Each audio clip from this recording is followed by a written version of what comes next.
un gobernante hipotético puede literalmente arruinar el país siempre que no haga dolo o que no haga robo y no le pasa nada.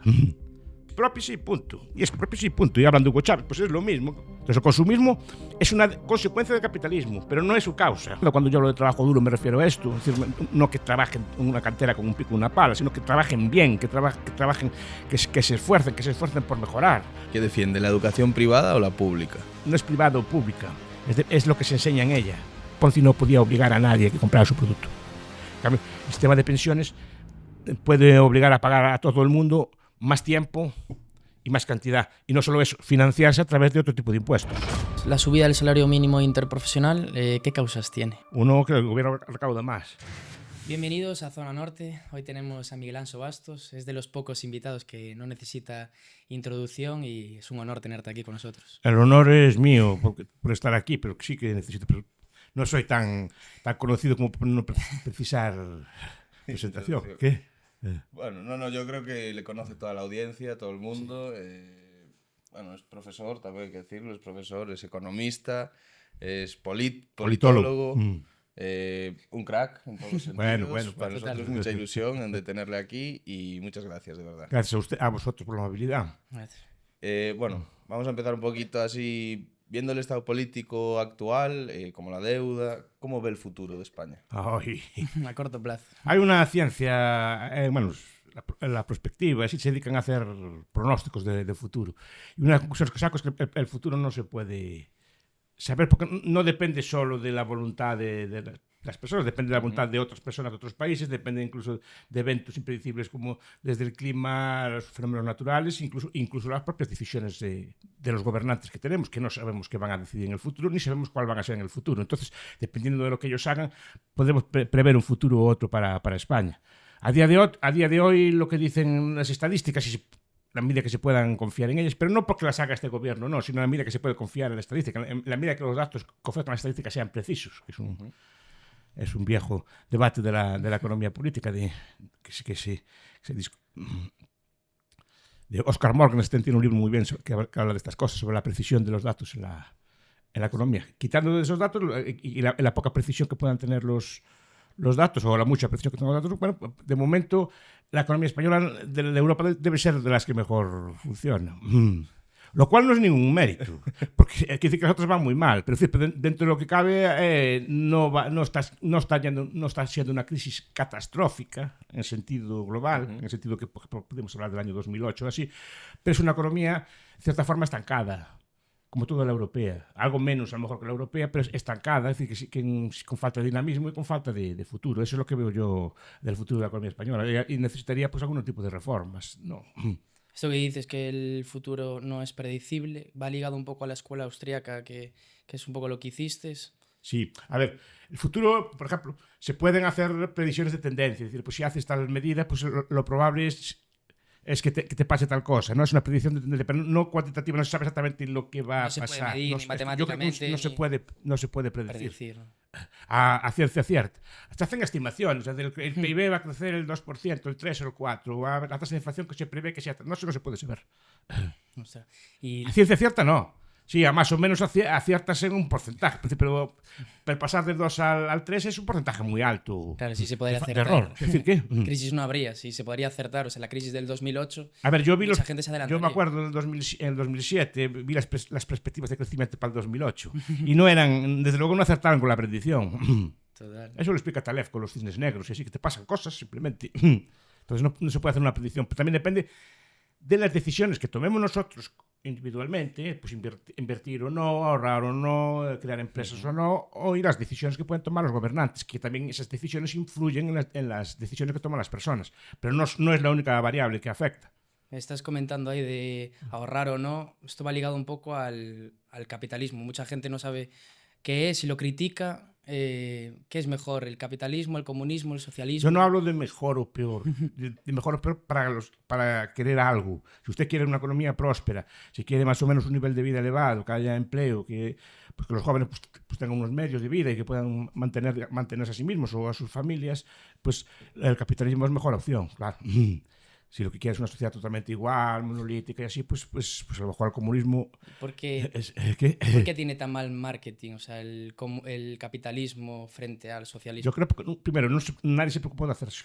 O sea, eso ya lo explicó Schumpeter en Capitalismo, Socialismo y Democracia. No hay santos, no hay héroes, no hay mitos, no hay leyendas, no hay una literatura alrededor del capitalismo. El capitalismo se va con un mecanismo frío de cálculo, de contabilidad, de beneficios y pérdidas y de balances, pero no se ve como una cosa legendaria, mítica o así, que el comunismo tiene sus mitos, tiene sus héroes, tiene sus luchas, tiene sus batallas y sus derrotas, etc. Pero es algo que puede encantar y tiene como una épica. El capitalismo no tiene esa épica a pesar de los logros que consiguió. Y después, porque el capitalismo no es algo, digamos, natural. Ya lo dije varias veces, ¿no? Sí. Lo natural es el comercio, pero no el capitalismo. El comercio es el cambiar, en la clase cambiamos cromos unos con los otros, eso es comercio. Es decir, ya es casi instintivo del niño o de la niña hacer ese tipo de intercambios, o entre países, entre personas, entre vecinos, intercambiar cosas es natural, incluso ponerles un precio y hacer un mercado a una escala superior, ¿no? O dividir el trabajo, eso puede ser también, tiene cierta lógica y es natural. El capitalismo no. El capitalismo ya es bastante más complejo, requiere de un cálculo previo, ¿no? Requiere de un ahorro y de una inversión, pero de una inversión sistemática, ¿no? Para obtener un beneficio incierto, que puedes tenerlo o no. Ahí está la gracia del asunto. Y entonces necesitamos para eso pues una serie de instituciones que tardaron tiempo en crearse. Necesitas un dinero más o menos estable, el oro, la plata o lo que haya, pero necesitas un dinero que te permita calcular. Necesitas unas instituciones que se indiquen ese ahorro, que lo creen y que hay una forma de invertirlo. Necesitas una medida del éxito de la inversión. Necesitas balances de beneficios y de pérdidas. Es decir, que nos diga invierte aquí, o quítate de ahí. Entonces, pero claro, ese tipo de instituciones no son fáciles de crear. Primero porque el ahorro no es tan fácil. El ahorro requiere de un autocontrol personal muy grande. Al final el ahorro es controlarte a ti mismo, tu consumo, y decir, mira, no, esta noche no salgo. 20 euros van para el peto. Pero este es un autocontrol. Es decir, que teniendo el dinero, te privas de consumirlo, te privas de divertirte con él en el momento, sino que lo apartas. Lo apartas, lo vas ahorrando y lo inviertes. Y lo inviertes con beneficio incierto. Es que ahí está la clave. Que no sabes si vas a ganar nada. Y eso en la sociedad actual es difícil de generar ese ahorro que dices tú, porque vivimos una sociedad de inmediatez. No sé si es por culpa de redes sociales, del alquiler, los rentings y todo lo que hay ahora. Yo creo que a ver, el ahorro siempre fue difícil, repito, porque requiere de autocontrol. Y yo creo que no me gusta hablar de natural porque el ser humano casi todo él es artificial, no es natural. Pero yo creo que lo más común o lo más frecuente es que si tengas dinero lo gastes. Es lo más común, es lo que veo yo cuando viajo por el mundo, así es lo que veo. La gente gana dinero y además este tipo de preguntas las hago. La gente cuando gana dinero pues lo gasta. Es lo más común en el mundo. Es decir, voy a apartar todo el 20% de mi sueldo todos los meses, lo voy a poner en un fondo de inversión y sin saber si voy a ganar o perder. Y lo retiro a lo mejor a los 50, 60, 70 años.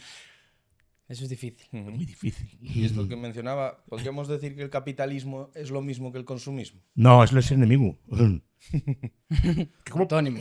Es antónimo, porque estoy diciendo que el capitalismo se basa en muchas cosas, ¿no? Pero se basa básicamente en el ahorro. El ahorro capitalizado es lo que llamamos capital. Con ese ahorro capitalizado es como construimos una central de gas, como construimos una central eléctrica, como construimos una infraestructura, una fábrica, o compramos bienes de capital, un camión, un tractor, ese tipo de una máquina herramienta, ese tipo de cosas. He necesitado un ahorro previo para construir todo el proceso que lleva a tener ese tipo de bien. Entonces el consumismo es un antónimo.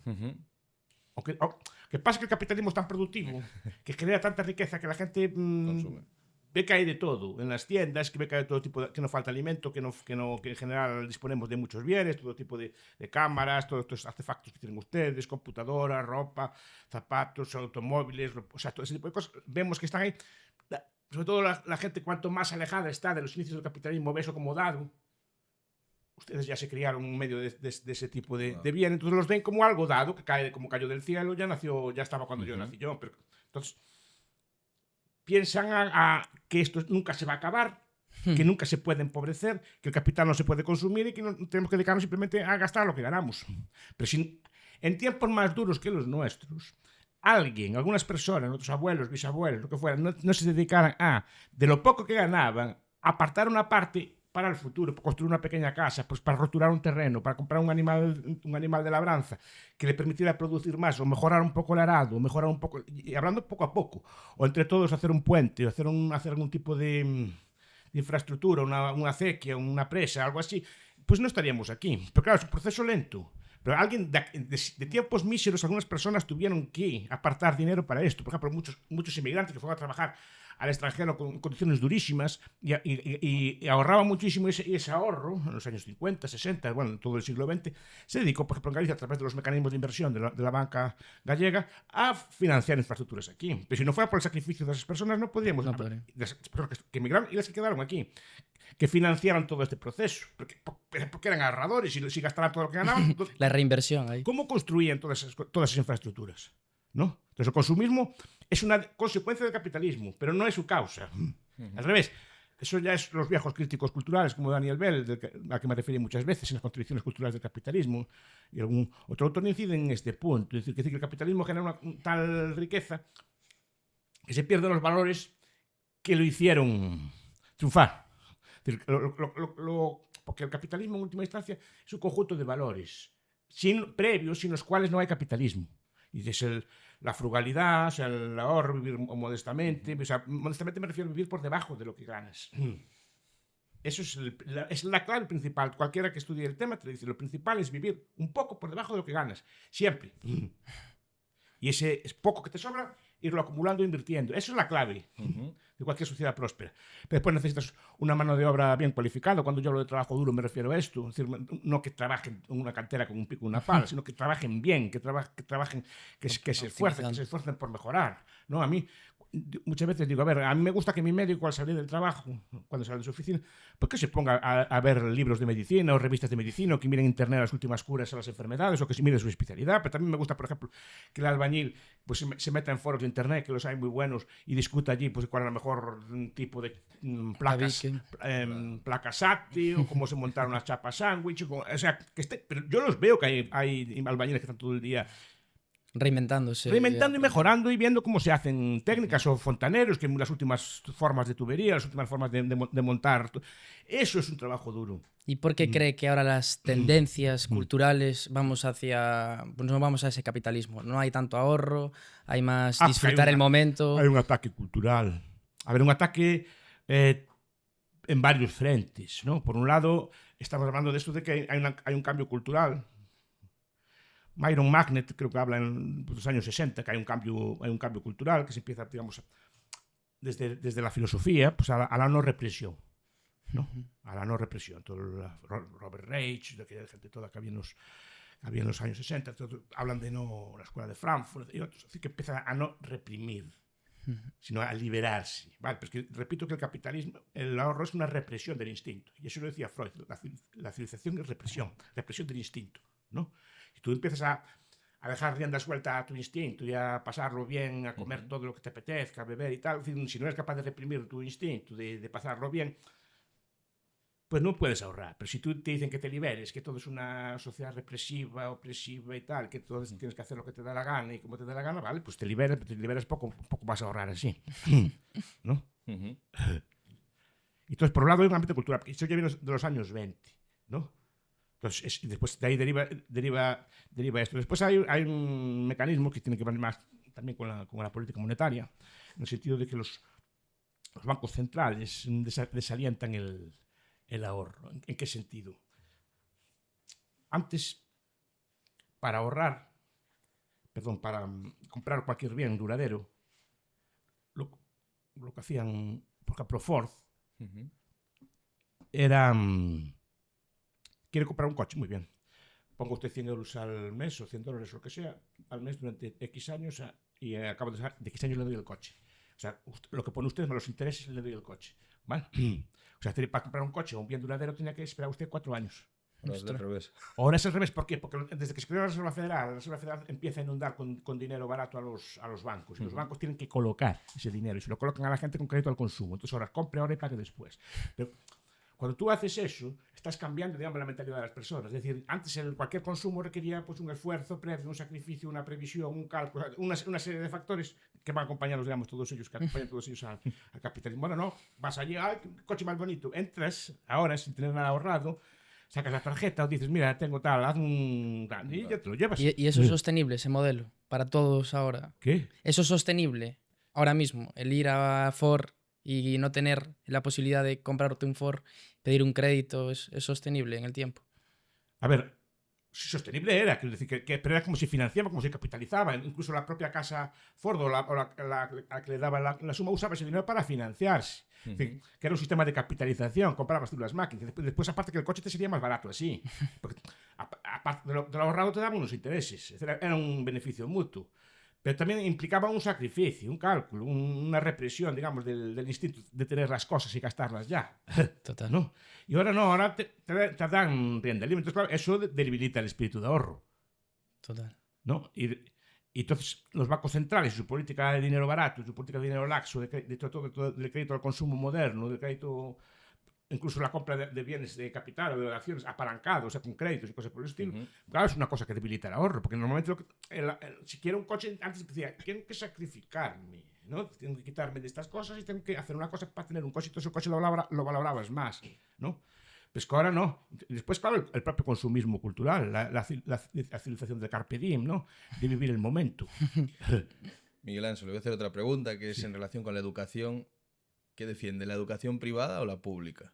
Es que, a ver, es que no es privada o pública, es lo que se enseña en ella. Es decir, el debate no tiene que ser quien financia, aparte de que el debate quien financia el Estado financia la educación normalmente que pasa que en España, por ejemplo, casi no hay educación privada, hay educación concertada y quedan algunos colegios privados. ¿En qué sentido?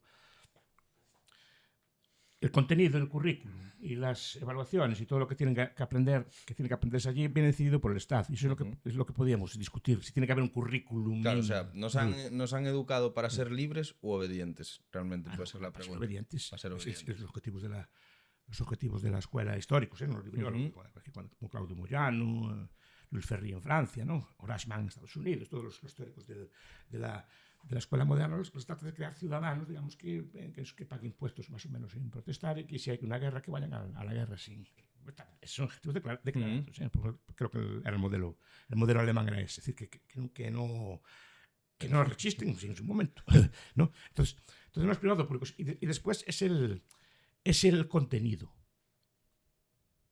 que se enseña en una escuela. Entonces, es lo que hay que discutir y nunca se discute. Y segundo, porque todos los estudiantes tienen que aprender lo mismo. No.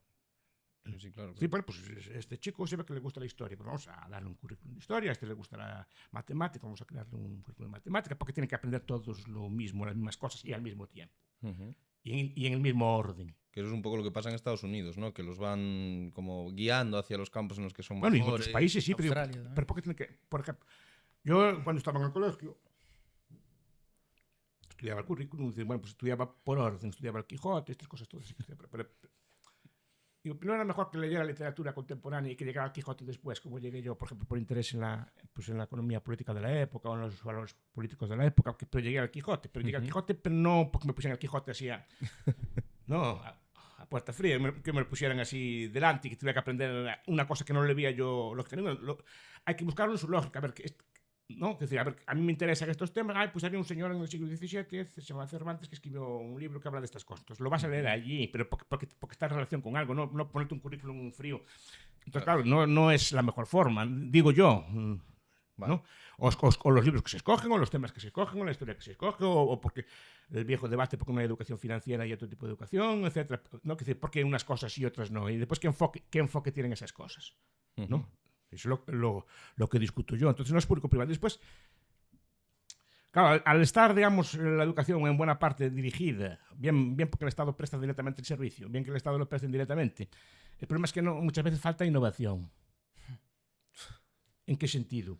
Yo veo que un computador como que tienen antes, hace 20 años, a mí me costó un computador la mitad del sueldo de un año, cuando compré yo el primero. Y ahora es una fracción de un sueldo. Y además es algo así como 10.000, no sé cuántas veces es mejor lo que tienen ahora que lo que tenía yo, ¿no? la mayor parte de los bienes se abarata. Es una lógica del mercado, porque el mercado libre solo puede entrar si o bien produce el mismo bien más barato o produce al mismo precio un producto mejor. Si no, no entra en el mercado, o bien produce algo nuevo completamente. Pero entonces, la lógica del mercado lleva a que los bienes tienden a abaratarse. La ropa es más barata, los automóviles son más baratos en términos de hora de trabajo. Y si lo serían más aún si no le pusieran tantas regulaciones, ¿no? Pero después la electricidad en general bajó, lo que es energía, bajó, Carlos Cipolla lo explica muy bien, o cómo bajó el precio de la energía espectacularmente en horas de trabajo, pero después el alimento también en horas de trabajo. A día de hoy es una fracción del sueldo de un trabajador. En tiempos de la Edad Media, estamos citando a Cipolla, en la historia económica historia económica de Europa, decía que un trabajador de la Edad Media, el 90% del sueldo era para comida y vestido muy, muy pobremente, porque el día de hoy la comida es una fracción del sueldo, porque se abarató. Entonces, pregunto por qué ese tipo de bienes y servicios no se abarata. ¿No? ¿Por qué? Pues porque está muy regulado, le pasa lo mismo a la sanidad. Entonces, sí. Entrando en este tema, ¿cuál es la diferencia? La educación a día de hoy, primero que hay que definir qué es educación. Si la escolarización, en el sentido de centralizar a los niños en una escuela. Porque educación hay muchas cosas. Aprender a manejar estos tratos no lo aprendió en la escuela. No. Muchas cosas no las aprendieron en la escuela. Incluso algunos de ustedes tienen aficiones no escolares. Es decir, para muchos de ustedes, cuando hablamos de fútbol, bordean la erudición. ¿Por qué? Y porque leen las revistas, escuchan los medios, lo que sea, pero saben de lo que les gusta. O otros saben de música británica de los 70. ¿Vale? Pues y hay típicos jóvenes que saben mucho de esas cosas. O yo sé mucho de cómicos, sé mucho de... ¿Y cómo saben estas cosas?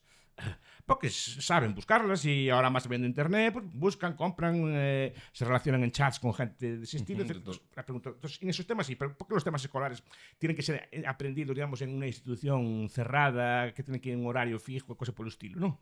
Sí. Tienen que ir de una hora a una hora. Es decir, a lo mejor yo, por ejemplo, personalmente, yo trabajo mejor de tarde que de noche. Perdón, de tarde-noche que de mañana. Por, no sé, los biorritmos, lo que sea. Pero yo sé que soy mucho más productivo. Sí. Por la tarde-noche, entre las 7 y las 10, que a primera hora de la mañana. ¿No?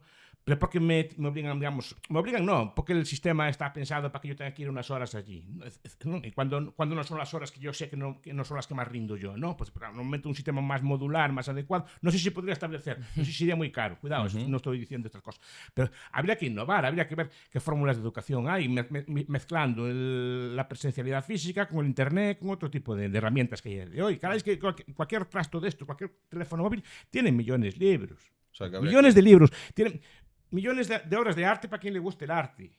Y ya, digamos, una pantalla un poco mejor, ¿no? Millones de obras de arte, tienen millones de películas. ¿Cómo no se puede aprovechar esa herramienta para, digamos, para mejorar la educación? Claro, ¿no? Una innovación, el sistema está un poco anticuado, arcaico incluso. Además, cuando queremos aprender una cosa, muchas veces usamos un tutorial y hay todo tipo de tutoriales. Tutoriales muy buenos, aparte. Muy buenos. Hay que saber contrarrestar. Todo tipo de cosas, ¿qué? Hay que saber contrarrestar, porque en internet está todo, hay que saber un poco elegir. No, y el elegir. profesor no hace falta, pero el profesor también puede guiar en este proceso. Pero eso es. No tiene que ser el proceso típico de dar clase como sé yo. No, quiero decir que tiene que innovar como si innovaran en todas las cosas. Cuidado. Yo por eso ando en estas cosas y aprendo de ustedes también.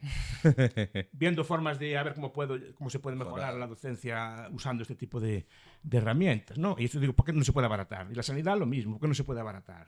No supongo que seguirá siendo una cosa cara, ¿no?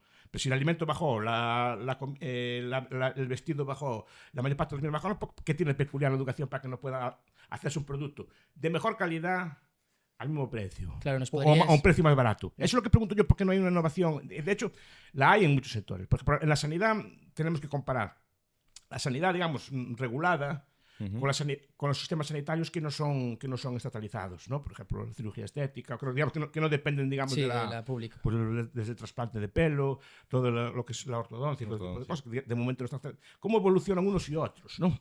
¿Nos podrías explicar la diferencia entre empresa privada y empresa pública para tener así una idea? Es la diferencia en la propiedad y en la gestión. A ver, yo lo pongo siempre como el ejemplo que creo que me citan alguna vez de jugar a las cartas, ¿no? Lo escuchamos, por del eso, póker, sí. No es la calidad ni de la mano de obra ni la calidad de los directivos, es la forma en que se juega. Cuando uno juega con su propio dinero y puede perder en el juego, juega de una forma. Cuando ni gana ni pierde en el juego, juega de otra forma. Pero incluso la misma persona. Es decir, Usted lo ponen a jugar con botones y juega de una forma. Juega con dinero usted mismo, juega de otra. Y los mismos gestores, los mismos trabajadores trabajan de una forma, trabajan de otra. Sí, sí, asumes más riesgos o no. Lo que pasa es que aquí, por ejemplo, el Estado asume riesgos y ¿quién le pide explicaciones al Estado? Nadie. Eso es algo que, hombre, para mí me parece algo llamativo que nadie le pueda pedir explicaciones al Estado. ¿Y quién le puede pedir? Como no sea otro órgano del Estado. Claro, pero bueno, y aún así... Pues por eso digo, por eso digo, pero el Estado a sí mismo no se puede pedir explicaciones. O sea, puede hacer lo que quiera, realmente. Un gobernante hipotético puede literalmente arruinar el país, siempre que no haga dolo o que no haga robo, y no le pasa nada. A sus bienes, nada. No. Simplemente, pues, en unas elecciones hipotéticas lo pueden echar del gobierno. Pero a lo mejor puede dejar el país arruinado, pero se marcha para su casa igual que entró. Es decir, no juega nada suyo en la gestión. Sí. En todo caso, juega a seguir en el puesto, pero no juega nada, no se va a arruinar si el país está mal gestionado. En cambio, una empresa, sí. Son diferencias de forma de gestión. Eso lo explicaba Mises en un libro que es quizás de los menos conocidos de él, que se llama Burocracia, que explica estos temas. Todo que no se puede jugar exactamente no se puede jugar al mercado. Es como cuando jugamos en internet a la bolsa, que hay juegos de simulación, ¿vale? Pues no se juega igual. Ahí arriesgan y tiran para adelante y toman cortos, toman posiciones, todo tipo de... ahí no aprender, aprender está perfecto. Claro, pero no se juega igual a la bolsa cuando se juega de verdad. Entonces, en el mercado también no se puede jugar al mercado.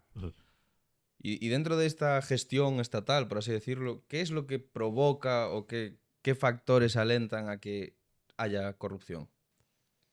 La corrupción implica muchas veces que yo simplemente por una mera decisión mía, que a mí no me cuesta, pues puedo tomar decisiones de comprar bienes, de adquisición de personas, o de contratar personas, perdón, no de adquisición, de contratar personas, o de decidir determinados procesos de producción, simplemente porque lo entiendo yo pertinente, lo entiendo yo, puedo decidirlo yo políticamente. Es decir, si yo tengo una empresa que es mía, yo puedo colocar a mis cuñados, tíos, me cuesta dinero. ¿Qué? Claro. O yo puedo decidir construir aquí y no allá, o decidir una cosa por el estilo, pues simplemente me cuesta dinero. Yo me arriesgo algo, pero ahí no me cuesta, lo estoy diciendo, no me cuesta si lo hago mal. Entonces, hay una tentación. No digo que todos tengan necesariamente que ser corruptos, pero hay una tentación a serlo, ¿no? Si yo regulo, por ejemplo, el espacio urbano, ¿no? Y digo, aquí se puede construir, aquí no. Y hago una raya aquí. Y aquí, a partir de aquí no se puede construir, a partir de estas rayas sí que se puede construir. Pero si muevo en el mapa 10 milímetros la mapa, que a lo mejor yo me puedo hacer rico. Sí, porque puedes construir ya 3 edificios o lo que sea. Solo con hacer y a lo mejor ese movimiento en el mapa, pues son varios millones de euros. ¿Quiere decir que sean corruptos? No, pero la tentación está ahí. De ahí de repente alguien ve que si gasta unos decenas de miles, unos centenares de miles de euros, puedo tener varios millones de beneficio. Simplemente pagándolo al que hace el dibujito. Claro, es que yo escuché a mucha gente decir que, por ejemplo... Digo que ahí está la tentación, y no que todos lo sean. Sí, pero está ahí, siempre va a estar ahí. Buena parte de los escándalos que hay en España, que hubo en otros momentos, ahora no hay tantos, pero hubo en otros momentos de corrupción, venían por ahí por cosas de ese estilo. Vale, o sea, no venía por temas, pues a lo mejor salarios bajos a nivel político, o que el presidente del gobierno cobra poco... Es que yo escuché también esas teorías de alguna gente que dice... Algunos, pues... Jeff Keldror, por ejemplo, la cabeza de gobernar, defendía sueldos muy altos para los políticos para que no... Para que no metiesen no robasen. Sí, no tendrían ese interés. Tiene que ver con muchos factores. Primero, que se pueda... cuanto más grande es la regulación, cuanto más grande el tamaño del Estado, más oportunidades hay. No quiero que necesariamente se traduzca en corrupción, pero más oportunidades hay de que haya corrupción, ¿no? Eso por un lado. Después, no solo esos sueldos, la cultura también del país. A ver, los políticos normalmente están sacados de la población normal. En una sociedad democrática los políticos están aculturados o aprendieron, por ejemplo, los valores de la sociedad en la que viven. Y no todos los países son iguales a ese respecto. O sea, no todos los países tienen el mismo grado, digamos, de seriedad, honradez y así. Hay un experimento que ponen... Hicieron unos antropólogos, puede ser simbólico, ¿no? Dejaban una cartera con dinero en medio de la calle. Lo dejaban en varios países de Europa. ¿No? Era un experimento. Sí. A ver qué pasaba con la cartera después. En algunos países el 95% de las carteras volvían. Las dejaban a la policía, un correo, y volvían. En otros países ninguna. Obviamente non digo que país. Creo que ya podemos saberlo. Sí. No digo nada. Digo que ponen el experimento que está colgado por ahí. Claro, pero si ya la población es así, el político, aunque Claro, tal, va a ser ya igual. también tendrá que ser así. Además, teme la reprobación. Pero si ya el país viene un país más pícaro o lo que sea así, llamarlo así, no que sea pícaro, que la población es algo más así, es normal que ya venga aculturado en prácticas de ese estilo. Cambiando de tema, Cuidado, que la corrupción, básicamente, aún así, en España, por ejemplo, y en otros países se redujo bastante. Aunque parezca contrario. No estamos en niveles Altos. extremos de corrupción. pero hay... Yo recuerdo haber leído estudios, sobre todo, no sobre corrupción, pero economía negra. España no es de los peores. Tampoco digo... No, claro que sea de los... Porque tampoco parece que como estas cosas se graban, parece que estoy aquí atacando. No estoy atacando a nadie. Es decir, pero digo que tampoco es de los peores. Cambiando un poco de tema de Aunque corrupción. pasa, llama mucho la atención porque estamos todo el día hablando de eso. Sí, Sí, sí, sale sí. los medios, las noticias, al final Pero es que- recalcan un poco. Si vemos cómo era la corrupción en el siglo XIX, cómo era la corrupción en el siglo XX, etcétera, pues tampoco era bastante peor. No, lo digo en serio. Parece que no hubo ningún avance y algún avance. ¿Crees que existe la propiedad privada en España? En el sentido estricto de la palabra, creo que no. Yo creo que Si tampoco. entendido en el sentido de la propiedad romano, es decir, que jus utendi, jus fruendi, jus abutendi, ¿no? Es decir, que tienes derechos de las cosas. A día de hoy, no. En el sentido de que, por ejemplo, su propiedad, hay una cláusula en la Constitución, en casi todas las constituciones, por cierto, casi todas, no en todas, pero en casi todas, creo que Austria no la tiene, de que su propiedad, la función social de la propiedad, que la propiedad privada estará subordinada al interés general. El problema es quién define el interés general. Claro, sí, porque te pueden expropiar. Estamos viendo aquí en Vigo que van a expropiar unas casas porque un señor deciden hacer una autopista, deciden hacer una carretera y le parece bien, tire tu casa, tire tu vida porque le da la gana a él. Porque le da la gana a él. Sin buscar alternativas, bueno, pues ya está, entonces no hay propiedad privada. Por mucho que la casa sea suya, hay un señor que dice que eso tiene que pasar a una carretera por allí y ya está. Porque se caprichó él. Curiosamente, pues nunca le tiran la suya. No, por eso digo. Sí. Pero no digo por este alcalde en concreto, digo por cualquier alcalde que ya lo vi varias veces. Lo vi incluso con políticos españoles, cosas por el estilo, que tenían una cosa y expropiese y punto. Y expropiese y punto. Y hablan de Hugo Chávez, pues es lo mismo. Solo que aquí, y a saber lo que te pagarán y esa incertidumbre que tienes. Es decir, eso no es propiedad privada. Será lo que quiera, pero no es propiedad privada, por la función social. ¿Y qué es la función social? Claro, no, aparte también quizás se puede ver este tema con el tema de la ley de ocupación y todo esto, ¿no? También puede...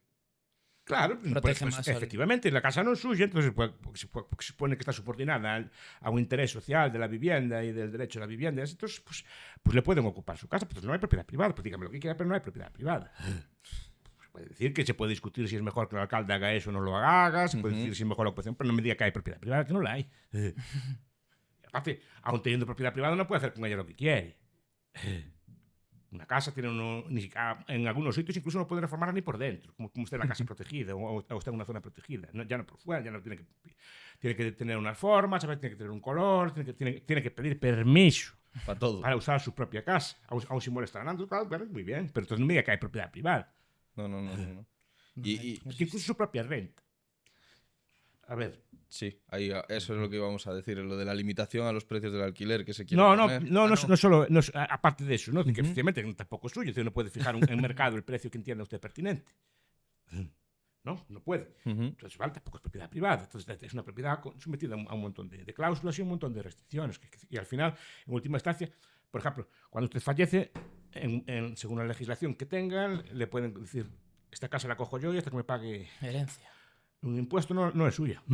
Sí, un impuesto de sucesión. Sí, el de sucesión. Entonces, ¿es suya? No. Digo, me pagas o no te doy. Y si no me lo quedo. Y eso sí, lo justifica en el nombre de la igualdad y en el nombre de no sé qué, ¿vale? Y de la justicia social. Me parece muy bien. Que concepto que habría que definir. ¿Qué es eso de la justicia social? ¿No? Empíricamente, ¿no? O filosóficamente, que todo el mundo parece tenerlo muy claro. Yo no lo tengo claro porque yo soy muy ignorante. Entonces no lo tengo tan claro. No. Pero después digo que tampoco hay un límite claro a la renta. Usted gana un dinero trabajando, ¿vale? Pero alguien decide que tiene que dar el 40, el 47, el 50, el 52. ¿Cuál es el límite? Es decir, Sí, eso es en plan, si ganas esto porque me apetece, no hay... sí, bueno, al final harán unos cálculos es porque decide los gobernantes así, quien gobierna el país, los que gobiernan dicen, pues este porcentaje es bueno, este porcentaje es malo, lo decido yo. Es decir, la renta no es suya. Alguien decide lo que se puede quedar. Y de lo que le resta, le ponen impuestos al IVA, le ponen impuestos a más cosas, impuestos especiales, etc. No, no puede decir que es suyo lo que trabaja usted. Alguien decide lo que puede quedarse y lo que no. Sí. Y tú como Entonces economista... tampoco es propiedad. Repito que podemos discutir si son juegos o sin juegos, pero no me digan que hay propiedad. Total. Entonces vamos hacia un modelo de gobierno un poco basado en el control y no tanto en el apoyo al ciudadano. A ver, el gobierno moderno no es despótico, en el sentido de que le corten la cabeza o le corten las manos, una cosa así no, que lo azoten en la calle, una cosa así por si sigue unos procedimientos, sigue unas normas, etc. Es un gobierno, digamos, de nuevo tipo. Es un gobierno abstracto, sigue unas leyes y unos reglamentos. No es un poder despótico, tiende a no ser caprichoso. Tiende a no ser caprichoso. Digo, en última instancia, los procesos de decisión, la decisión última siempre es la voluntad. Eso se llama el decisionismo. Siempre es la voluntad de quien gobierna, la voluntad de los que gobiernan. Es decir, la decisión de ellos, una decisión, ¿no? Pues se hace esto, se hace lo otro. Se suben los impuestos, se bajan, pero es una decisión. Y las razones por las que las toman habría que investigarlas. Es decir, porque al final es una decisión de una persona. Lo que influye en la decisión de una persona, pues es claro, entra en el ámbito de la psicología, entra en muchos otros ámbitos. Es decir, pero yo solo sé que al final es una decisión, ¿no? Entonces, perdón, ¿cuál es la...? Si el modelo de gobierno al que vamos digo que el es de control... gobierno moderno no es un gobierno despótico. Tiene unos procedimientos, unas normas y tampoco no vivimos una tiranía, pero también hay que ser justos un poco. No vivimos en una cárcel, no, sí, total. Hay que ser justos, porque si no también si exageramos, no nos creemos. Una balanza, hacer una balanza, pros y contras. Hay que ser un poco realista, hay muchas libertades que hay, es un sistema, bueno, pues dentro de lo que cabe bastante tolerable con las cosas que estoy diciendo, ¿no? Pero lo que se cambia es para un gobierno infraestructural, que es la tesis que explica, por ejemplo, Charles Tilly, ¿no? O Michael Mann. En el sentido de que no tiene ese despotismo del rey antiguo, el faraón, el emperador romano, que le cortan la cabeza y ya está, así como el libro de Alicia en las Maravillas, ¿no? Pero sí que tiene una capacidad de penetración que no tenía el Estado antiguo. Es decir, el Estado moderno sabe exactamente en lo que gasta usted el dinero. Lo tiene perfectamente claro. Sabe buena parte de lo que gana y hasta puede, no digo que lo haga, puede o podría controlar sus movimientos. A través de los teléfonos móviles se barajan estas nuevas monedas digitales, ¿no? Basadas en el crédito social, que dice que usted ya gastó... No quiero decir que lo vayan a hacer, pero ya me preocupa que lo puedan hacer, que es muy distinto. O que lo piensen. O que lo piensen. Es decir, que en el sentido que usted ya gastó este mes demasiado en grasa, tiene que llevar una alimentación sana, y no le deja comprar más. O ya bebió demasiado alcohol, no le deja comprar más. No gasta tanto en ropa que no quiere, pues no le deja comprar más. El dinero digital. Y eso...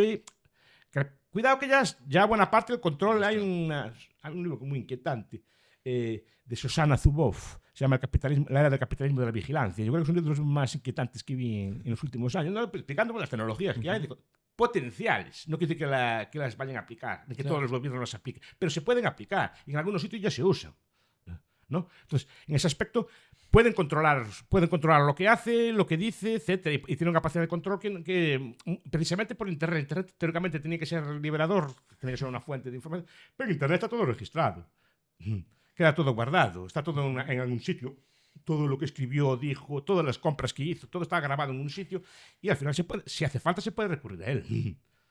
Entonces, ese aspecto de control sí que lo está hay. Ahí, y después, claro, es una capacidad de penetración tremenda, en el sentido de penetrar, en el sentido de que puede cambiar conductas de las personas, ¿no?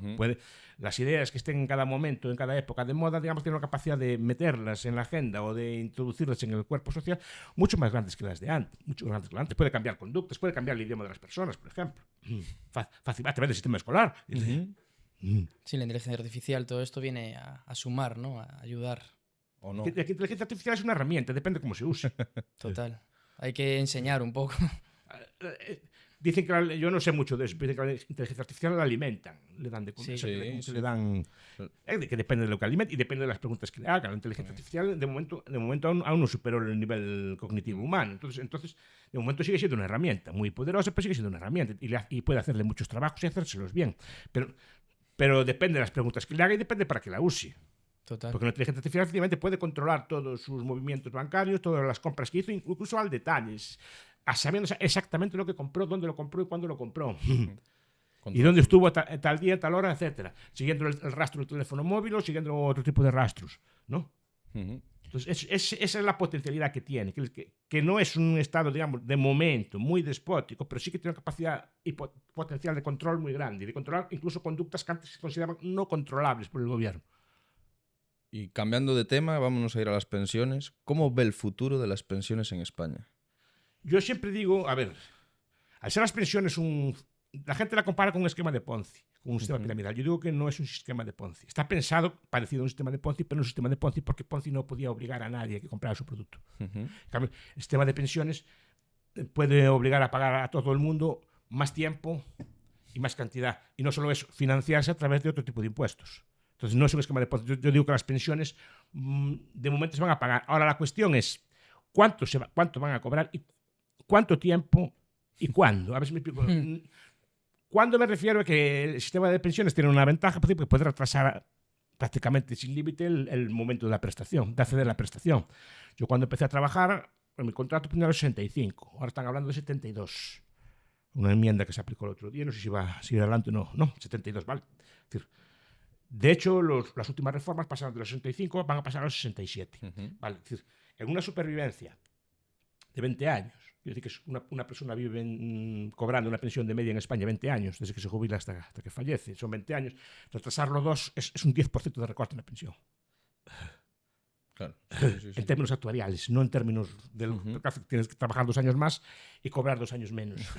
No, pero a nivel macro se puede, es un recorte. ¿Cuánto? Pues no lo sabemos, porque al final lo que cobre un pensionista va a depender de la decisión del gobernante que esté en el momento que ustedes se jubilen. Hay algo garantizado en el sentido, a ver, yo lo vi, en España se congelaron, pero es que, por ejemplo, en Portugal se redujeron y en Grecia, en los años duros, yo leí alguna vez una pensión de 2.100 euros que quedó en 800. Es un recorte de casi pues, recortando y quemaron la plaza Sintagma y protestaron, pero eso no hizo que apareciera el dinero. ¿No? Sí. Incertidumbre, o sea, al final. Quiero decir que al final no digo que no vayan a cobrar, digo que no sé exactamente lo que van a cobrar. Claro. No, digo que esto fue un caso real, no quiero decir que aquí vaya a pasar. Pero probablemente cobremos las pensiones más tarde y en una cuantía menor, digamos, porque eso se puede ajustar con los coeficientes de cálculo, etcétera. Pues hay 1000 trucos en el sentido de que pueden. Cuando yo empecé a trabajar me decían que eran los 5 últimos años de trabajo los que computaban para calcular la media. Después pasaban a los 15, ahora creo que son 25, y se habla de toda la vida laboral. Normalmente a la mayor parte de las personas, no a todas, pero a la mayor parte de las personas, dividirle por toda la vida laboral perjudica mucho, porque entran en la media los años más jóvenes, cuando no cobran muy poco. Entonces, digo que hay muchas formas de hacerlo. O después también se puede hacer por otra vía, que es incrementar las cotizaciones. Hacer pagar más a las... A ver, la seguridad social es un artificio contable en el sentido de que es una parte del Estado como otra cualquiera, como el Ministerio de Agricultura, como el Ministerio de Hacienda, solo que le llaman seguridad social y hacen una cuenta como aparte. Entonces la seguridad social ahora supuestamente tiene déficit, que no doy la cifra, creo que 60.000 millones el año pasado, de déficit de lo que ingresa por cotizaciones laborales y lo que paga en pensiones. Y eso le hacen una especie de préstamo al Estado. Un préstamo ficticio, porque es un préstamo entre dos entes públicos. Entonces es un préstamo que supuestamente le queda de ver la seguridad social al Estado. Antes era al revés, cuando había superávit, el Estado que le quedaba de ver la seguridad social. Pero básicamente transfería el dinero de una cuenta para otra, ¿no? Como tiene usted 2 cuentas de banco, la transfiere una para la otra. Qué pobre estoy, no, tiene cambio de cuenta. No hubo cambio ninguno. Entonces, lo que van a hacer es por un lado, puede retrasar o calcular o cobrar menos, cobrar más tarde, etcétera, o pueden incrementar por la vía fiscal. Básicamente, pues subiendo impuestos al consumo, tipo IVA o cosas por el estilo, subiendo impuestos a la renta o subiendo las cotizaciones que paga usted trabajando, el impuesto al trabajo. Hablando de subidas, la subida del salario mínimo interprofesional, ¿qué causas tiene? Uno, que el gobierno recauda más. Pero no solo porque haga cotizar a esas personas, sino porque la cotización empresarial a la seguridad social también sube. ¿No? Entonces, básicamente es un negocio. El efecto es para aquellas personas que cobran menos, mejor dicho, que su vamos a usar un término técnico, que su productividad marginal descontada es inferior al... Es inferior al salario mínimo. Es decir, si lo que usted produce, el valor de lo que usted produce, es inferior a 1.182 euros, que creo que lo van a poner, normalmente tenderás a no ser contratado. Ostras. ¿Qué? No. Este es... Bueno, lógicamente ¿Me también... explico? Sí, o sea, que si tú no das el valor... A ver, se puede discutir, ¿no? Estos son temas muy discutidos. Un premio Nobel hace 2 años. Garth y Krueger, que llevaron un libro muy famoso, Mito y Medición, que es un libro a favor del salario mínimo. Cuidado, a favor matizadamente, ¿eh? A favor matizadamente, que mucha gente creo que no leyó el libro por completo. ¿Qué? Yo sí. Pero muy matizado. Dice que no, el salario mínimo no tiene por qué tener consecuencias negativas. Las consecuencias negativas no son para el conjunto de los beneficiados. No para el conjunto de la población laboral. La mayor parte de los trabajadores cobran más que el salario mínimo, o cobraban, mejor dicho, más que el salario mínimo, ¿no? Pero sí para aquellos trabajadores, por ejemplo, que están empezando, o para un trabajador que viene de fuera que aún no domina las habilidades de trabajo del país, o sea, aún no domina el idioma, no domina las cosas, y necesita trabajar como sea, ¿no? Entonces, el salario mínimo en principio, si no recuerdo mal, se puso, creo que fue en Australia, se puso contra los inmigrantes, no era para proteger al trabajador nativo, era para que los inmigrantes no pudieran competir con el trabajador nativo, porque les ponía como una barrera. Sí. Claro, pero un trabajador recién llegado aún no tiene las habilidades, contactos o la forma, no domina el idioma, no domina las formas específicas de trabajo de cada sitio. Entonces, aún trabajando mucho, no produce exactamente igual que el nativo. Claro. No produce, el valor de su producción no es exactamente igual que el nativo, mientras no se adapta al proceso. Entonces, claro, es una barrera que le impide trabajar legalmente. Claro. Entonces, está pensado a un joven. El joven cuando empieza a trabajar normalmente o trabaja gratis como aprendiz, o se trabajaba antiguamente, o trabaja con muy bajo salario. ¿Por qué? Porque está aprendiendo el oficio. Claro. Sí, y hablando de... Y aún no produce exactamente igual que un trabajador experto, porque está aprendiendo el oficio. Entonces, poner una barrera es una barrera, digamos, para proteger al trabajador ya instalado frente al trabajador joven. Claro, y hablando de productividad... Afecta a sus colectivos, especialmente. Y de hecho, en vez de ver las tasas de paro generales, hay que mirar las tasas desagregadas. Por ejemplo, las tasas de paro juvenil. Y porque la tasa de paro juvenil es muy superior a la tasa de paro del resto. Y después que afecta distinto según el territorio. Claro. Es decir, nosotros los austríacos hablamos de un concepto que es la estructura de producción. Es decir, un trabajador no trabaja en el vacío. Trabaja con una dotación de capital dada que difiere entre distintas regiones o territorios del país, ¿no? Es decir, porque cuando hablo de estructura de capital, pues me refiero desde la maquinaria que tienen, de la producción, a, por ejemplo, las infraestructuras, carreteras, centrales eléctricas, que todo tipo de robotizaciones, todo tipo de redes de internet. Y esa no es exactamente igual en cada zona del Estado. Entonces, un trabajador, es como el ejemplo que pongo yo del campesino y el tractor, ¿no? Es decir, el campesino que trabaja con un buey, aún siendo tan inteligente como el otro, siendo tan trabajador como el otro, que si trabaja con un buey, produce 10 kilos de maíz, y si trabaja usted con un tractor, produce 1.000. No es porque sea más listo, ni más inteligente, ni nada. Son todos seres humanos. Usted trabaja ayudado por una fuerza física. Pues el trabajador de unas zonas de Europa, el trabajador de otras zonas de Europa, trabaja ayudado por distintas fuerzas, que no son muy grandes, ya no son tan grandes como antes, pero siguen siendo diferentes. Es decir, una estructura de capital, yo que sé, por ejemplo, en Rumanía o en Bulgaria, no es exactamente igual a la que hay en Suiza o en Luxemburgo, por lo que sea. No es que sean personas más listas ni menos listas, simplemente... Allí tienes una serie de bienes que trabajan para ti. El internet va más rápido, tu electricidad es más potente, tienes un mejor maquinaria, pues, y fruto de ese proceso histórico de acumulación capitalista, que es lo que explico muchas veces. Pero claro, entonces, dentro de España, no sé ahora, yo el ejemplo, dentro de España, entre regiones de España, entre comunidades autónomas de España, hay más diferencia entre ellas que entre España y Alemania. Ostras, eso es curioso. Pues curioso, pero se explica por leyes de ese estilo. Es decir, si tienes que poner el mismo salario para todos, hay zonas que el salario mínimo ni siquiera afecta, porque ya son tan productivas que el salario mínimo no les afecta. A otras más o menos les es indiferente, pero hay otras que sí. Porque no es que trabajen menos, es que su trabajo produce menos, por lo que estoy diciendo. No es porque sean así ellos más... porque son tópicos. No, son unas personas más o menos, son trabajadores, son en forma de... Porque no trabajas con la misma estructura de capital en un sitio que en otro.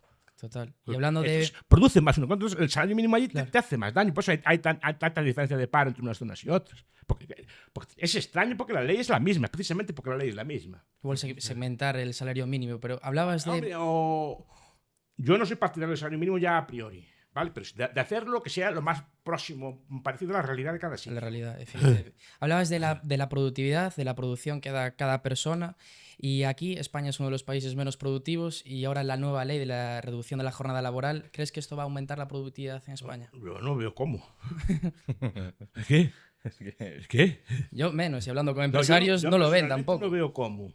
A ver, algunos hablan de que si bajas la jornada laboral, con que el trabajo es más productivo y que trabaja la gente de mayor gana, entonces ya no hacía falta una ley, ya están los trabajadores, los empresarios como locos reduciendo la jornada para incrementar esa productividad. No hace falta que te lo digan desde fuera. Claro, psicología, Sí. al final. ¿No? Sí, sí, sí. Digo yo, porque si todos esos bienes son tal, porque los empresarios le dirían, si reduzco una hora la jornada, produce más, me compensa, ya le reduzco la jornada yo sin que nadie me lo diga.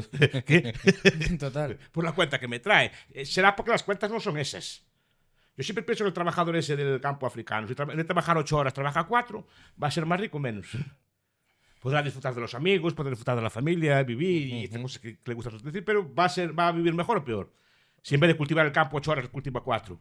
Peor. Peor, pero sí, Peor vivirá y todas esas cosas. Sí, pero es que hay una especie de pensamiento mágico que a mí me llama mucho la atención. No, es que ahora que es magia. Es decir, sí parece que ahora reduciendo así que se produce lo mismo. No se produce lo mismo. Se pierde una hora de trabajo al día y eso se suma. Se produce menos reducción de la jornada, Más aumenta el salario, o sea, es insostenible. Encarece la mano de obra. Es decir, que al mismo sueldo, menos horas, la hora es más cara. Más cara. Pues no sé, es una cosa que si sube de precio se demanda más o menos. Es una cuestión de... Igual a problema, ¿no? Esto. No, problemas da que se encarece la mano de obra. Es que yo sepa una cosa, y desde luego no a un empresario extranjero, una persona que quiere invertir, cuando hace los números, dice, a ver, aquí está muy bien, disfrutan mucho de la vida, pasean y conviven, ¿vale? Pero muy bien, pero aquí no, una empresa no rinde. Total. Igual a lo mejor es que a lo mejor tenemos todo el día para vivir, ¿eh? Cuidado. La alternativa a lo mejor que ya que no queremos, no, todo el día, sin problema ninguno. Ahora ya no hay ya no hay problema. España... Y muchas veces jugamos con eso y estamos compitiendo con países que este tipo de debates no lo tienen. Y pensamos que era como antes, somos europeos, somos tal. Estos debates en muchos países del mundo no lo tienen. Es decir, están buscando cómo producir y trabajan mucho y cada vez trabajan mejor y no estamos dando cuenta. No estamos dando cuenta. Ahora, que tomen las conclusiones que quieran, que tenemos una especie de pensamiento antitrabajo también, ¿no? Es decir, que es una cosa que no... Claro, aquí las multinacionales vienen y en vez de crear riqueza y puestos de trabajo, escapan de aquí. O sea... vamos a ver, si tú me encareces los costes, estás diciendo que aquí venimos a disfrutar y a convivir y a pasarlo muy bien, ¿no? Vale, muy bien, pues seguir. Sí. No voy a quitar el placer. Quiero que yo no doy trabajo. No. No, ya que el trabajo tanto os molesta, no os doy ninguno. No. Y las pymes al final se sienten asfixiadas con este tipo de medidas, porque al final está reduciendo jornadas, tienen que... A ver, muchas cosas supongo que tus costes los asumirán a costa de beneficios o dividendos. Pero claro, el problema es... ¿Cuál es la cuestión? Es que parece que el beneficio es una cosa muy dañina, que el libro famoso de Chomsky, el beneficio es lo que cuenta. Así que te quedas todo el beneficio, todos buscamos beneficio, es una cosa muy mala buscar el beneficio. Primero, parece que a la gente le gustaría que las empresas tuvieran pérdidas. Si todas las empresas tuvieran pérdidas, ¿cómo estaríamos? Arruinados. Por eso digo, es bueno que las empresas tengan beneficios. Primero. Segundo, porque si tiene beneficios, una empresa sin beneficios puede comprar una máquina nueva. No. Puede comprar renovar su equipo productivo. Pueden ampliar su producción. No. Puede subir salarios. ¿De dónde? Hay un punto que no puede subir. Entonces, al final, yo creo que si la empresa tiene beneficios, es que es una visión a lo mejor muy armónica, la visión que tenía Bastiat y los otros. Al obrero debía interesar que la empresa tuviera beneficios, no que tuviera pérdidas. Si tiene beneficios, primero su puesto de trabajo no está en riesgo. O por lo menos está menos en riesgo que si la empresa empieza a escribir en números rojos el ordenador. ¿No? Sí. Tiene menos riesgo. Tiene más posibilidades de ascender, porque si la empresa amplía, normalmente el empresario asciende a los que están trabajando ya con él. O sea, tiene posibilidades de mejorar y de desarrollar su vida y sus habilidades van siendo apreciadas. Porque uno de los problemas cuando tú cambias de trabajo es que las habilidades que tenías específicas de tu trabajo en otras empresas no valen. O no valen lo mismo, mejor dicho. ¿No? Tienes un tipo de adaptación o tienes una cosa que no sabes hacer. Entonces, ¿por qué esa manía al beneficio? Pues sí, porque lo más probable será eso. Que a corto plazo solucionan esta subida del salario, pues reduciendo el beneficio, pues, y a todo, cosa que parece que a esto le parece muy bien, pero si no hay beneficio, no hay inversión después. no se mejora el aparato productivo. Las empresas van lentamente decayendo, van lentamente perdiendo brío. Y el capital, en vez de venir aquí de otros sitios, o el ahorrador, en vez de venir aquí, invierte en otros sitios donde el capital le rinda más. Total. Es así de simple. País de Pero pequeñas claro, empresas. solo se ve que trabajemos. Y después, ya es una cuestión cultural, y sería otro debate muy grande. ¿Por qué esa fobia al trabajo? No, tío, porque cuando yo era joven, supongo que mi generación también, nos decían que el trabajo era una cosa buena en sí, que había que ser trabajadores, que había que ser cumplidores y que había que hacer las cosas, no solo hacer las cosas, sino hacerlas bien, etc. ¿No? Ahora parece que el trabajo es una especie de castigo divino, es una cosa que, ¿no? Que es una cosa que deteriora. Cuando veo que es una actividad, repito, repito, yo no quiero, por ejemplo, a mí me gustaría que mi médico al salir de la oficina, en vez de jugar a las máquinas o estar allí con un juego de estos que hay ahora de videojuego, que también pueden existir, porque si pasa toda la tarde en videojuegos, o que prefiere que mi médico esté leyendo revistas de medicina, ¿no? O mi fontanero o mi mecánico que sepa arreglar o que esté estudiando o aprendiendo cómo son los coches modernos, cómo son las nuevas transmisiones, etc. ¿Qué preferimos, no? ¿Y cuál es la ganancia para una sociedad que un médico al salir del trabajo o un trabajador al salir del trabajo se ponga toda la tarde a jugar al Tetris? ¿No? No. ¿Qué? No, eso no, por querer no lo Pero quieres. ¿cuál es la ganancia? Sí, para mí como paciente enfermo, para mí como usuario de una medicina, incluso para un alumno hipotético mío, ¿qué le interesa? ¿Que esté jugando al Tetris al salir de la facultad o que me ponga a leer libros o a ponerme a repasar las novedades de la prensa, lo que sea, que esté haciendo algo productivo o que esté jugando a la máquina todo el día? Que parece que no sé. Más productividad, mejores profesionales. Mejores profesionales, pero ¿y usted qué quiere? ¿Buenos profesionales o malos? Es que, digo, ¿por qué se castiga al trabajo? Siempre se castiga al trabajo, que es una cosa mala. Antes se consideraba una cosa buena y se consideraba que una persona trabajadora era una cosa, digamos, deseable, era un ideal a alcanzar. Ahora parece que el ideal es todo lo contrario. Es una inhibición de valores. ¿Y qué crees que se debe ahora al incremento de la tasa del paro y todo esto? ¿Crees que es por las ayudas? No cae, el paro está bajo. Está relativamente bajo para lo que es España. Cuidado, aún así es el más alto de la Unión Europea y del escenario nuestro. Por eso, a veces en vez de trabajar te compensa recibir ayudas. Tenerle miedo al trabajo, por así decirlo. Ya es entrar en otros debates, pero muchas veces, claro, efectivamente, si los costes de trabajar y además el trabajo ya es una cosa denigrada, porque además el trabajo no es solo importante por el trabajo te pone en contacto con otras personas. Es decir, y que si te va mal en un sitio, tienes una red, y conoces el sector y sabes a dónde puedes mandar una rueda. Sí. Y después porque estás al día de lo que está pasando en tu sector, estás todo el día como actualizándote de las cosas. Si te dejas de trabajar es como si interrumpes esa formación, interrumpes esas relaciones. Entonces, para mí es muy importante que haya trabajo. Y sé que es una cosa muy impopular a día de hoy, etc. Para mí es importante que haya trabajo. Y la forma que sea, pero que haya trabajo. Pues a mí rebajar el paro me parece una cosa primordial, porque esa población desempleada es como que pierde todo el contacto con la realidad social y después es muy difícilmente empleable porque ya no sabe usar las tecnologías o las técnicas o la forma que se trabaja en moderno. Entonces es muy importante eso. Pero claro, si el incentivo es trabajar, yo qué sé, por 1.200 y cobrar un desempleo de 1.000, estás trabajando por 200 euros. Y a lo mejor casi te compensa, ¿no? Hombre, te compensa. Puede compensar. Entonces digo, eso no quiere decir que no haya subsidio de desempleo. Pero cuidado, el subsidio de desempleo puede modularse de otra forma, ¿eh? Aquí hubo un debate hace unos años de la mochila austriaca, que básicamente consistía en capitalizar el desempleo. Es decir, el dinero que usted metía, que ahora mete en la seguridad social, lo mete en una cuenta y se va ahorrando con interés y si queda en el paro, echa mano de esa cuenta. No queda usted desprotegido. O sea, hay un sistema para que no quede usted desprotegido. ¿Qué pasa? Cuando echas mano de la mochila, estás comiendo de lo tuyo. Claro. Lo que estábamos diciendo antes. Estás comiendo de lo tuyo y entonces buscas trabajo rápidamente.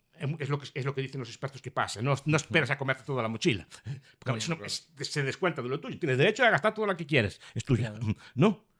Pero van restando todos los meses de lo tuyo. Y eso no te hace tanta gracia. Entonces tienes incentivo a buscar trabajo. El sistema actual, ¿qué más da? Si tengo derecho a 10 meses de paro, pues los voy a cobrar 10 meses de paro. Es un sistema de incentivo. Por eso digo, muchas veces no es solo que esté protegido o no protegido, sino cómo se diseña el sistema de ayuda social. Y cuidado que pensamos que el sistema español es el único sistema de protección social que hay en el mundo y no es el único sistema de protección social que hay en el mundo. Ahora, cambiando de tercio, nos vamos al otro lado del charco. ¿Qué cualidades tiene Donald Trump para haber vuelto a ser elegido por el pueblo? Bueno, primero un descontento con la clase anterior. Después, claro, Él, yo entiendo que habla, como buen líder populista, habla muy bien, digamos, el lenguaje del pueblo. Entiende, digamos, se preocupa de las necesidades reales del pueblo, muchas veces azuza los miedos del pueblo y lo entiende muy bien. Y ofrece un programa, digamos, atractivo a la base. Hay muchas explicaciones que hay, que si los descontentos de la globalización, que si muchos colectivos, digamos, que se sienten contra, muchas veces los propios migrantes que no quieren que vengan más migrantes. Y eso ahí, pues digo que azuza lo peor de las personas, muchas veces, ¿no? Porque seguramente muchos migrantes no quieren que vengan más migrantes, porque compiten con ellos directamente. En igualdad de condiciones, prácticamente. Claro. También, ¿no? Entonces no quieren que venga más, porque el migrante no afecta al ejecutivo de Wall Street. El migrante afecta al que ya está trabajando, por ejemplo, en una granja en California, está trabajando en un trabajo, digamos, de poca cualificación. Él viene a competir con él y seguramente trabaja más barato. Entonces muchas veces azuza lo peor, no quiero que vengan más de los míos.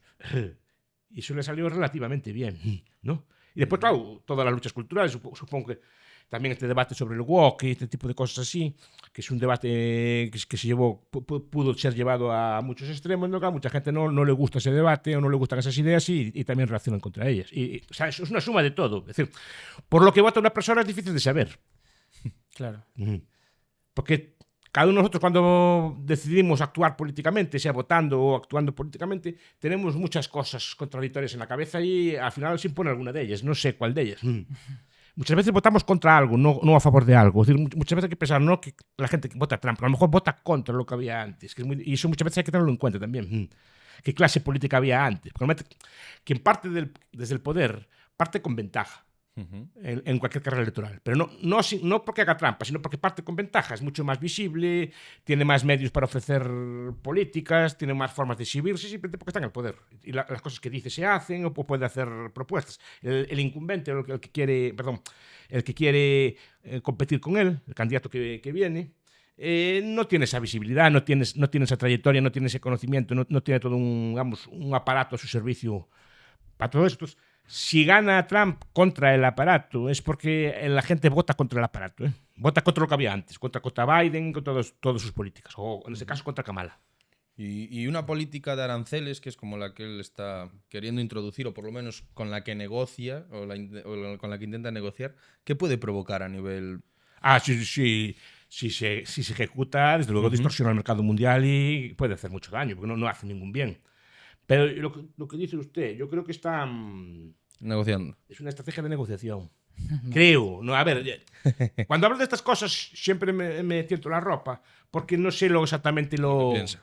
No sé lo que tiene en su cabeza, claro. Ni sé cuál es su estrategia de negociación. Todo apunta desde fuera, he visto desde fuera, y por una persona que no tiene acceso ninguno a los círculos de poder, nada por el estilo, parece una estrategia de negociación, que de momento le está saliendo relativamente bien. Con Canadá y con México por lo menos le salió bien. Y está por ver, por ejemplo, con Ucrania y Rusia, porque también me parece que... A ver, también es una suposición, porque yo no lo sé. Todo parece que fue una teatralización. Lo que montaron el otro día. Sí, parece, sí, la discusión. Me parece, no lo sé. Repito que estas cosas hay que estar dentro para saberlo. Pero desde luego es una estrategia de humillar, de rebajar, digamos, al otro para que negocie. O sea, es el uso de su situación de Porque poder parece para... que Zelensky no tiene muchas ganas, no tenía muchas ganas de negociar. No sé por qué. Sí, estaba como... Los europeos tampoco parece que quieren negociar la paz. No lo sé, habrá lo que se habrá allí, parece. O ellos sabrán cómo va la guerra o así, pero desde luego muchas ganas no tenía, ¿no? Entonces seguramente se oponían aparte que, bueno, que por lo que sea, parece que Trump y Zelensky no se llevan especialmente bien por cuestiones de política o así, porque parece que Zelensky era más partidario del que había antes que de él, etc. Quitando todo eso, yo creo que lo está rebajando para que acepte negociar. Y tal cual el panorama... Pero no lo sé. Es que el problema es que los libros de teoría del poder dicen que un gobernante para ejercer presión tiene que ser imprevisible y sobre todo y parecer loco, incluso mejor. Porque eso impide que los demás conozcan tus intenciones y no sepan muy bien cómo tratarte y los desconciertas. Tú sabes lo que quieres, pero ellos no saben lo que quieres tú. Entonces es una estrategia de negociación. Yo creo que él está... Green, por ejemplo, en las leyes del poder habla de esto, ¿no? Las 48 leyes del poder. Y algo de esto, yo creo que algo de esto hay. Yo creo que él es un ejecutivo, viene del mundo de la empresa y está acostumbrado a negociar así como muy agresivamente. Pero después rebaja las cosas. Pero es como una negociación como muy, en caliente, muy agresiva. Sí. Y yo creo que está forzando la negociación. Pero yo creo que la paz la va a conseguir. Va por el camino. Tiene toda punta, no lo sé. Pues digo, que al final esas cosas están grabadas en tu mente de que mal quedaste, no acertaste nada. A día de hoy yo diría que va a conseguir la paz. Es que tal cual el panorama actual parece que hablamos de Tercera Guerra Mundial, incluso la gente lo dice, noticias y demás.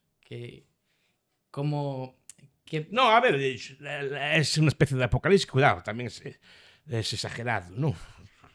Pero yo creo que la paz la va a llegar. Y lo que pasa es que él descuenta, Europa no pinta nada, Europa a Ucrania no la va a apoyar. Y eso también lo digo así, vamos a puede meter en un lío que después resulta que está apoyando. Yo creo que Europa no la va a apoyar. Europa es así como dijo el presidente de Irlanda, sigue luchando, Irlanda, estamos contigo, vale, muy bien, te va adiante, vete tú primero, ¿no? Ya vamos nosotros después, ¿no? Sí. Tú sigue, nosotros ya llevan 2 años así. 3 años, pero después no sabe Trump que no va a concretar en nada. Porque si no son capaces de concretar en nada, porque no quieren o porque no quieren gastar allí, lo que sea, pero no van a concretar en nada serio. Entonces al final, por eso ya ni te invitan a la mesa, porque saben que lo que digas tú no pinta, ni pincha ni corta, ¿no? Entonces negocia con Putin y la paz la acabará trayendo. Y en esas negociaciones... Esperemos, sí, porque muchas veces estamos así tal, que sigan peleando, pero claro, son vidas destruidas, casas destruidas, cosas por el estilo, ¿no? Pero es una guerra que está estancada, que no parece que vaya ni para un lado ni para el otro. Habrá que pararlo en algún momento. En algún momento tiene que parar. Cualquier guerra acaba en una mesa. Todas las guerras acaban en una mesa de negociación. Y en esas negociaciones, desde su punto de vista, que Trump tiene con Putin o tiene pues cuando fue el tema de Gaza, Israel y todo esto, ¿qué saca él a cambio? ¿Qué podría sacar él a cambio? Él personalmente o para el país, sí, después no sé si saca o no personalmente, ya se verá, ¿no? No lo se puede decir. No se puede saber. Pero para su país, en principio, saca. Si sale esta paz, saca concesiones de metales raros, saca una serie de bienes. Y aparte, que repito, la paz es buena para los negocios, no, la guerra no beneficia a nadie. La guerra lo que te encarece las materias primas, te encarece el comercio, te dificulta todo. Lo ideal es que estemos todos comerciando, ¿no? Aunque parezca contradictorio con lo que hace con los aranceles. Pero a él le interesa la paz. Y si saca concesiones... Lo que pasa es que Trump lo dice.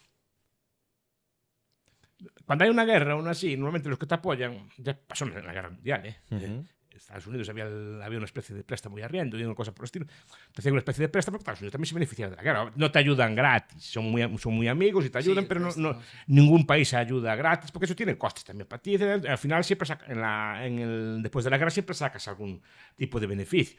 Solo que Trump lo dice. No va a pelear por la democracia ni por el orden mundial, no va a pelear por simplemente... Es la diferencia, que él lo dice. O sea, Obama y Biden no hicieron muro y expulsaron probablemente más inmigrantes que expulsó Trump. Pero Trump lo dice. Esa es la diferencia, que dice lo que hace. Los otros no sé qué, no ocultan, digamos, no ocultan sus intenciones. Y estos no. Esa es la idea. Yo creo que va a sacar provecho y seguramente sacará acuerdos con Rusia, que le puedan beneficiar a los dos, y también a Putin, porque Putin yo creo que, aunque digan lo contrario, está a ver cómo sale de esta. Claro, sí, porque se metió en el lío, ahora a ver cómo sale de ahí. Y Trump le da una opción. Y Zelensky yo creo que no quiere al principio, pero acabará cediendo. Por eso lo están tratando así. Y cuidado, le está saliendo bien, porque al día siguiente Zelensky ya escribió mucho más suave y que estaba el liderazgo del presidente Trump. O sea, pues, a ver, no sé cómo negocia, pero no consigue todo, pero algunas cosas consigue. Y supongo que él pactará con China también. Ostras.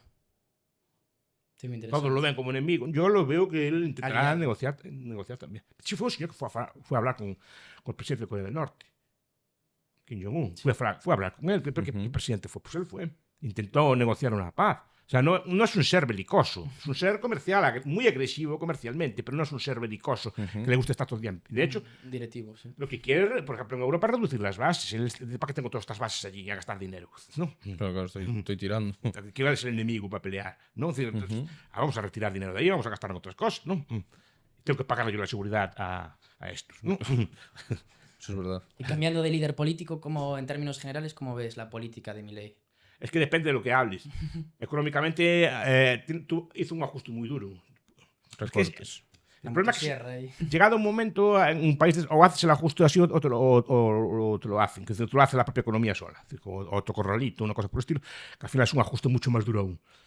Si tú lo dejas ir llevando, ¿no? Por no cortar a tiempo, ¿no? Sí. Pues al final el daño es mucho peor, ¿no? Pues, y yo creo que él está haciendo un recorte bastante duro. Las finanzas, así, los datos que estoy viendo, es que está saliendo del pozo. Por ejemplo, por lo que leí, no sé que estas cifras evolucionan. Las cifras de pobreza primero subieron muchísimo, como es normal, pero es que ahora ya están iguales que cuando marchó Alberto Fernández, cuando marcharon el kirchnerismo.